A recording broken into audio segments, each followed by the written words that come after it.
प्यारे बच्चों नमस्कार। आज की ऑनलाइन क्लास में आपका स्वागत है। प्यारे बच्चों, आज हम हल करेंगे कक्षा 10 नेस प्रैक्टिस क्वेश्चन सेट जो 22 अक्टूबर को जो आज आपका हुआ था। उसमें विज्ञान का जो पोर्शन है वो हम हल करेंगे। तो उससे पहले जो बच्चे चैनल से नए जुड़े हैं वो सब्सक्राइब कर लें और सभी बच्चे लाइक कर दें वीडियो को और शेयर कर दें। तो अब हम चलते हैं अपने साइंस पोर्शन की ओर।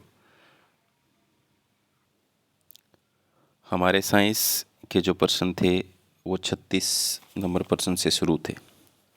और प्यारे बच्चों, पहला प्रश्न आप देख रहे होंगे। सोहेल नहाने के लिए पानी गर्म करने के लिए जलाऊ लकड़ी काट रहा है। इस प्रक्रिया में परिवर्तनों को भौतिक या रासायनिक परिवर्तनों के रूप में वर्गीकृत करने में उसकी सहायता कीजिए।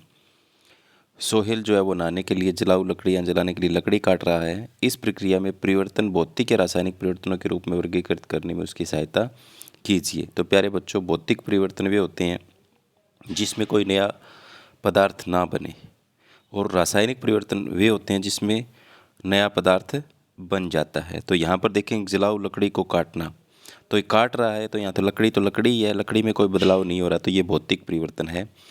जलाऊ लकड़ी को जलाना, जलाने पर यहाँ पर नया पदार्थ यानी राख यहाँ बन गई लकड़ी की, तो रासायनिक परिवर्तन है। जलाऊ लकड़ी के चूल्हे पर पानी गर्म करना, तो जलाऊ लकड़ी के चूल्हे पर पानी गर्म करना, पानी जो है वो पहले ठंडा था अब गर्म हो रहा है।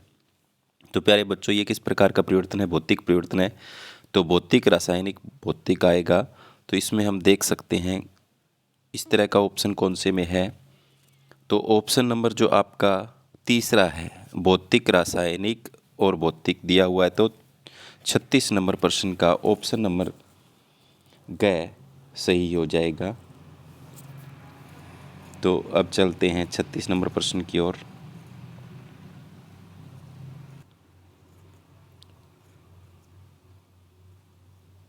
बीज एक दूसरे से लगभग समान दूरी पर बोए जाते हैं, ये कैसे सहायता करता है? इससे किसान का समय और श्रम बचता है। यह पौधों की अति संकुलता को कम करता है। यह पक्षी द्वारा बीजों को खाने से बचाता है। यह क्षतिग्रस्त बीजों की पहचान करने में सहायता करता है। तो प्यारे बच्चों, बीजों के बीच अगर हम उचित दूरी बनाकर रखेंगे तो क्या होगा? बीज जो है वो हमारे दूर दूर है, बीच में समान दूरी है। तीसरा बीज यहाँ बोया है, चौथा यहाँ बोया है, तो समान दूरी है। उसका हमें क्या लाभ है? यह पौधों की अति संकुलता को रोकता है। तो ऑप्शन नंबर ख यहाँ पर इसका सही होगा। अति संकुलता का मतलब संकरेपन को रोकता है। अगर संकरापन होगा, अति संकुलता होगी, तो पौधों के बीच खाने के लिए, भोजन के लिए, प्रकाश के लिए, ऊष्मा के लिए, स्थान के लिए प्रतिस्पर्धा होगी, तो फसल जो होगी वो कम होगी। तो बीजों के बीच अगर हम उचित दूरी बना रखेंगे तो यह दूसरा ऑप्शन इसका सही होगा। यह पौधों की अति संकुलता को रोकता है। तो ऑप्शन नंबर 2 यहाँ पर बिल्कुल सही है। आगे है 38 नंबर प्रश्न। वर्षा एक माइक्रोस्कोप की सहायता से प्याज कोशिका के मृत काट का निरीक्षण कर रही है। कोशिकाओं में कई छोटे छोटे रंगीन भाग और एक केंद्रक बड़ी खाली दिखने वाली संरचना वाई थी। एक्स और वाई की पहचान कीजिए। तो प्यारे बच्चों,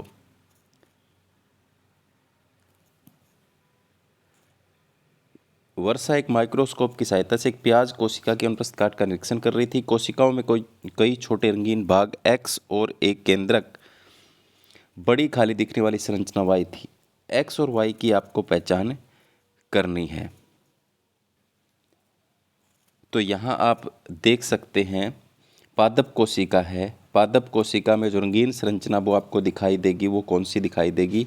एक्स जो है वो हरित लवक है और वाई जो है वो रिक्तिका है। पादप की जो कोशिकाओं में जो खाली संरचना आपको नजर आएगी वो क्या है? रिक्तिका। तो आपका ऑप्शन नंबर चौथा इसका सही है। आगे 39, 5 मीटर की ऊंचाई पर रखे 10 किलोग्राम द्रव्यमान के पत्थर की ऊर्जा की गणना कीजिए। पत्थर जो रखा हुआ है तो उसकी स्थितिज ऊर्जा है, तो कौन सा फॉर्मूला लगेगा स्थितिज ऊर्जा के लिए? mgh।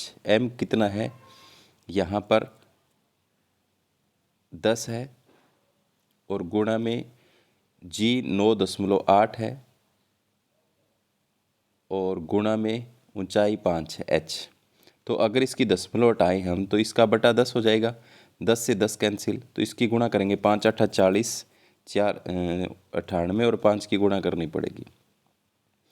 तो 5 8 40, 4 असल, 5 निम 45 और 490। तो 490 जूल जो होगी आपको, उसमें से ऑप्शन कौन सा नज़र आ रहा है? तीसरा ऑप्शन यहाँ नज़र आ रहा है।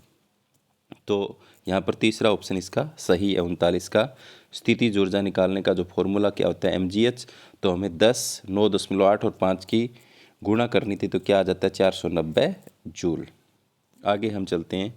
किसी पदार्थ की गतिज ऊर्जा वह ऊर्जा है जिसकी सहायता से पदार्थ के कण गति करते हैं।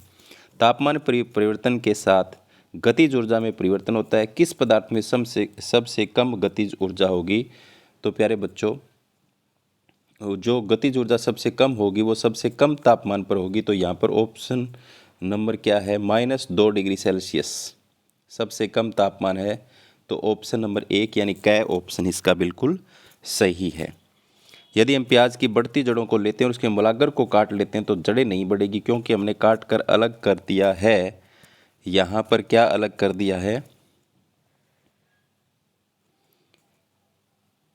हमने उसका शीर्षस्थ मेरिस्टेम अलग कर दिया है। देखो, यदि हम प्याज की जड़ों को लेते हैं, इसके मूलाग्र को काट कर अलग कर देते हैं तो जड़ें नहीं बढ़ेगी, क्योंकि हमने काट कर इसको अलग कर दिया है। तो प्यारे बच्चों, हमने उसके शीर्षस्थ मेरिस्टेम को काट करके अलग कर दिया है। शीर्षस्थ विभोजक को काट दिया हमने। शीर्षस्थ विभोजक क्या लिखेंगे?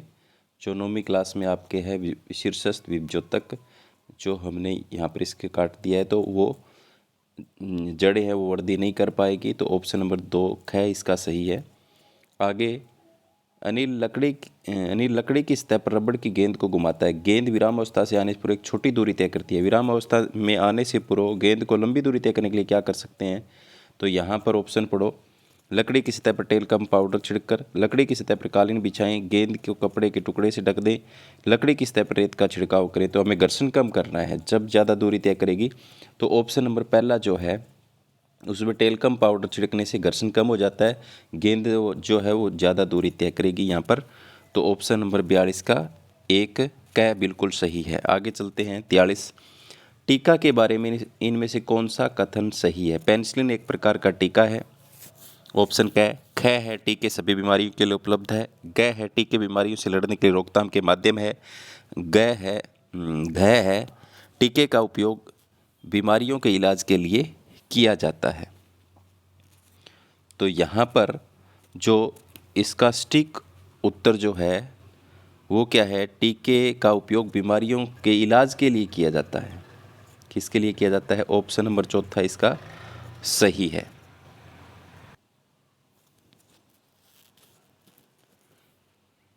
एक छात्र ने डीएनए को चिन्हित करने के लिए डाई ए का प्रयोग किया। उसने माइक्रोस्कोप के नीचे स्लाइड का परीक्षण किया। कौन सा कोशिका घटक चिन्हित दिखाई देगा? तो प्यारे बच्चों, डीएनए को चिन्हित किया तो क्या, किसको चिन्हित किया? केंद्रक को। केंद्रक के अंदर डाई ए का उपयोग किया। तो डीएनए को चिन्हित करने का मतलब इसको क्या साफ दिखाई देगा? केंद्रक दिखाई देगा, क्योंकि केंद्रक में गुणसूत्र होते हैं और गुणसूत्र पर क्या उपस्थित होते हैं?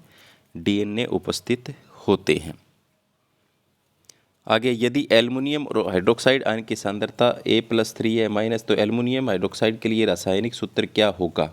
देखो, Al+3 OH माइनस। तो इसका फॉर्मूला जब हम लिखते हैं तो क्रॉस ऐसे लिखते हैं, ये एक इसके नीचे आ जाता है और OH इसके यहाँ जाएगा 3, तो AlOH3 बनेगा। तो ऐसा ऑप्शन आपको 45 के कौन से ऑप्शन में नज़र आ रहा है? तीसरे ऑप्शन में नज़र आ रहा है। आगे, रीना का तापमान बहुत ज़्यादा है, उसके शरीर में दर्द है, वह एक डॉक्टर को दिखाने गई। डॉक्टर ने उसे कुछ दवा दी और रीना 3-4 दिनों में बेहतर महसूस करने लगी। यह कैसे निष्कर्ष निकाला जा सकता है कि रीना एक तरुण रोग से ग्रसित है? तो 3-4 दिनों में बेहतर महसूस करने के लिए कैसे निष्कर्ष निकाला जा सकता है कि रीना एक तरुण रोग से ग्रसित है? तो प्यारे बच्चों, ठीक होने में लगा समय कम था। तो इससे का हमें कैसे पता लगेगा वितरण रोग से ग्रसित है, तो ठीक होने में जो समय लगा था उसका वो कम लगा था, उससे हम अंदाज़ा लगा सकते हैं तरुण रोग का। आगे है वातावरण में कार्बन कार्बन डाइऑक्साइड के रूप में पाया जाता है। जैविक जीवन के आधार के निर्माण के लिए कार्बन को कैसे निश्चित किया जाता है? कार्बन को कैसे निश्चित किया जाता है?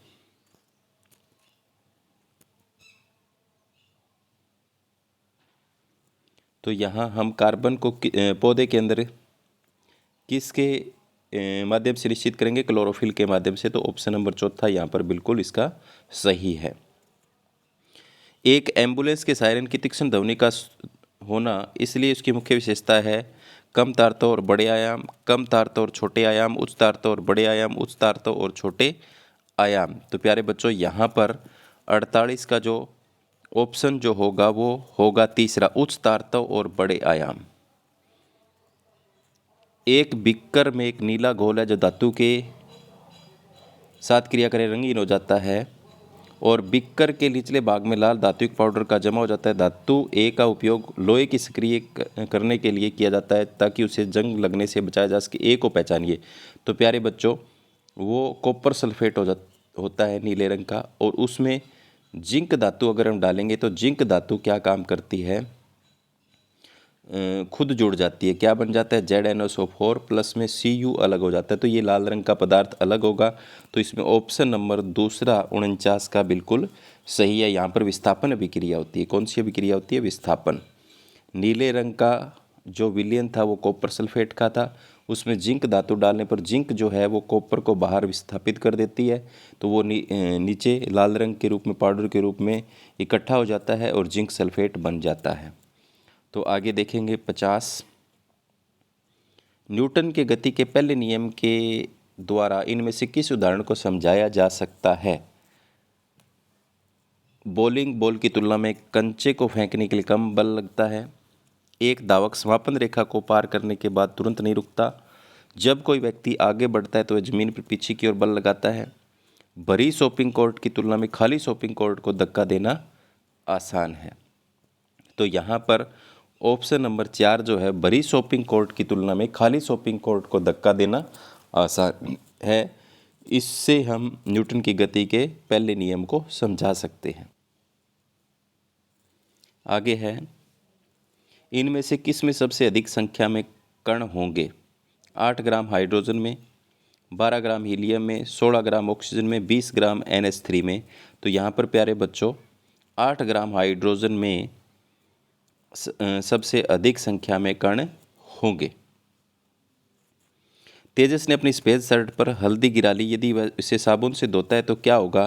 तो प्यारे बच्चों साबुन जो एक प्राकृतिक सूचक है, उस प्राकृतिक सूचक है, और साबुन जो है वो एक क्षारक है और हल्दी जो है एक प्राकृतिक सूचक है। हल्दी क्या है? एक प्राकृतिक सूचक है। जब हल्दी पर क्षारक गिरता है तो उसका रंग लाल हो जाएगा, पीला दाग लाल हो जाएगा। तो 52 का कौन सा आएगा इसमें? यहाँ पर ऑप्शन 2 आएगा, क्योंकि साबुन एक क्षारक होता है और हल्दी एक प्राकृतिक सूचक है। तो आगे इनमें से कौन से एक असंपर्क बल का उदाहरण है? तो प्यारे बच्चों एक खिलौना गाड़ी रेप से नीचे फिसलती है, एक बच्चा टेबल पर पड़ी किताब उठाता है, कालीन पर लुढ़क रहा कंचा धीमा हो जाता है, एक बार चुंबक एक पेपर क्लिप को बिना छुए चलता है। तो देखो यहाँ पर पहले में भी संपर्क हो रहा है, दूसरे में भी संपर्क है और तीसरे में संपर्क है। चुंबक वाले में कोई संपर्क नहीं होता। ये असंपर्क बल का उदाहरण है। तो 53 का चौथा ऑप्शन यहाँ पर इसका सही हो जाएगा। 8वीं क्लास में ये संपर्क और असंपर्क बल। आगे है राम ने देखा उसके बड़े भाई के चेहरे पर बाल बढ़ने शुरू हो गए। महेश के चेहरे पर बाल होने का एक संभावित कारण क्या हो सकता है? तो प्यारे बच्चों ऐसा हो सकता है यौनावस्था आने पर वृषणों से टेस्टोस्टेरोन का स्राव। जब यौनावस्था आती है तो वृषणों से टेस्टोस्टेरोन हार्मोन निकलता है, जिसके कारण से चेहरे पर बाल आने शुरू हो जाते हैं, कील मुहासे होने शुरू हो जाते हैं। तो ऑप्शन नंबर 54 का दूसरा सही है।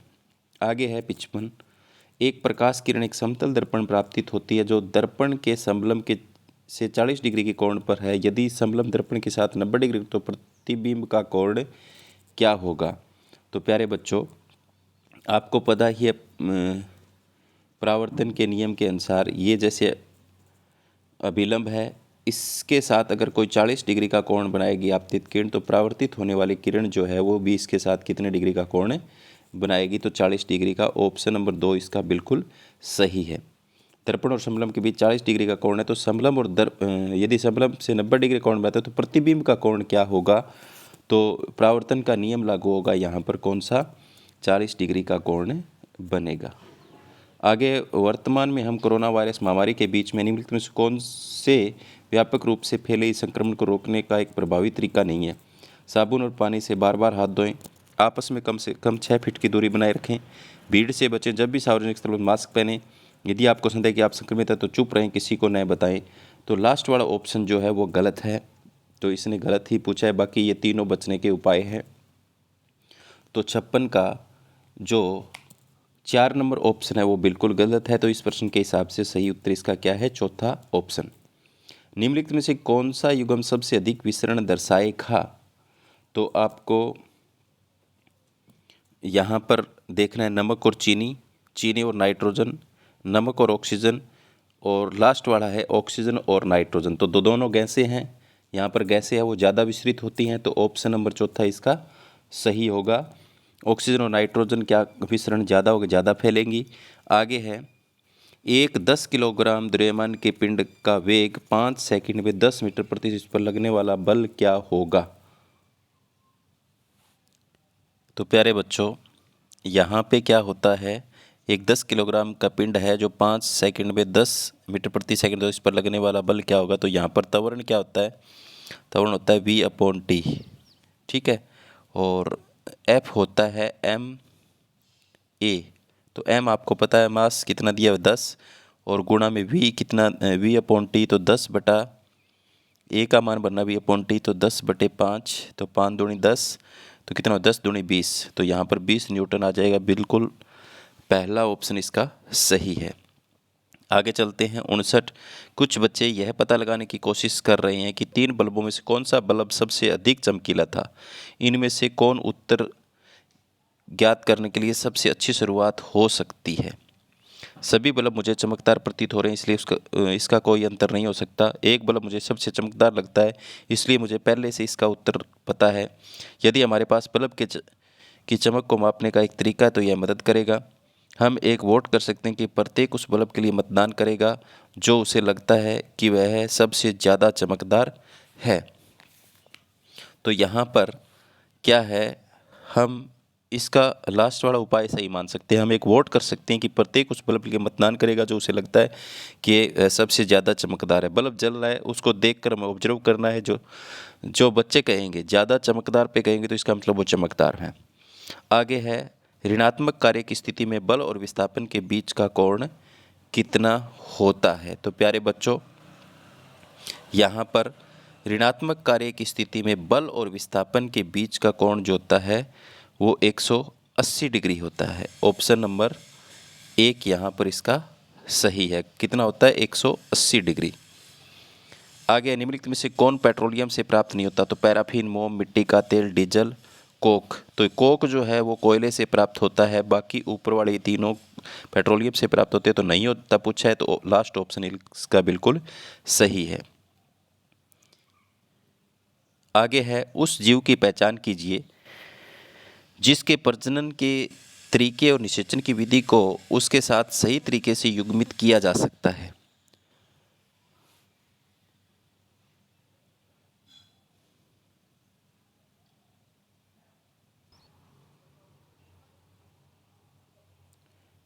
प्यारे बच्चों, यहाँ पे उस जीव की पहचान जिसके प्रजनन के तरीके और निषेचन की विधि को उसके साथ सही तरीके से युग्मित किया गया है। तो सारक जरायुज आंतरिक निषेचन, बिल्ली जरायुज बाहरी निषेचन। तो बिल्ली वाला तो बिल्कुल गलत है, बच्चे देती है लेकिन बाहरी निषेचन नहीं होता। मेंढक अंडपरजक है, आंतरिक निषेचन नहीं होता, बाह्य होता है। कौवा अंडपरजक है, बाहरी निषेचन नहीं होता, आंतरिक होता है। सारक जो होती है वो प्यारे बच्चों बच्चे देती है, जरायुज होती है। सारक एक ऐसी मछली है जो बच्चे देती है और उसमें निषेचन कैसा होता है? आंतरिक होता है। तो ऑप्शन नंबर 62 का यहाँ पे कै बिल्कुल सही है। आगे है 63। यदि दो निकायों के द्रव्यमान को दुगना कर दिया, उनके बीच को द्रव्य आधे कर दिया, तो गुरुत्वाकर्षण बल पर क्या प्रभाव पड़ेगा। यदि दो निकायों के द्रव्यमान को दुगना कर दिया जाए, तो उनके बीच की दूरी को आधा कर दिया जाए, तो उनके बीच नया गुरुत्वाकर्षण बल मूल बल के कितने गुना होगा। तो हमारे पास फॉर्मूला क्या होता है, फॉर्मूला होता है m/r² होता है। तो क्या दो निकायों के द्रव्यमान को दुगना करना है, दो निकायों के द्रव्यमान को दुगना करना है, तो इसको भी दुगना कर दिया और इसको भी दुगना कर दिया, और उनके बीच की दूरी को क्या करना है, आधा करना है। तो आधा करना है मतलब ये क्या बीच बटे 2 जाएगा और इसका स्क्वायर होगा सारे का, तो ये 4 जो जाएगा वो ऊपर जाएगा, बटे का बटा आ जाएगा, तो कहाँ जाएगा, ऊपर जाएगा। दोबारा से मैं लिख देता हूँ, देखो ऐसे होगा, अगर हम उसके इस द्रव्यमान को भी दुगना कर दें, इस द्रव्यमान को भी दुगना कर दें और बटे में r को आधा कर दें बीच की दूरी को, तो इसका स्क्वायर। तो आपको पता है जब 2 का स्क्वायर होगा तो कहाँ जाएगा, ऊपर जाएगा ना। तो क्या लिखेंगे, 2m और नीचे वाला 4 आ गया और नीचे क्या रह गया, r² रह गया। तो यहाँ पर देखो क्या हो जाएगा, 2 दूनी 4, 4 चौके 16, तो यहाँ पर 63 का कितना और आ रहा है, 16 गुना आ रहा है। तो कितने गुना आ रहा है, 16 गुना। तो ऑप्शन नंबर चौथा है इसमें 16 गुना, ये सही हो जाएगा। यहाँ पर इसको टिक कर देंगे हम 63 का। आगे है, एक गेंद को पकड़ने के लिए एथलीट हवा में सीधे ऊपर की ओर कूदता है। यदि उसने ऊपर की ओर कूदने के लिए 0.4 सेकंड और नीचे आने के लिए 0.4 सेकंड का समय लिया, तो वह कितनी ऊंचाई तक ऊपर कूदा। जी का मान 9.8 मीटर प्रति सेकंड है।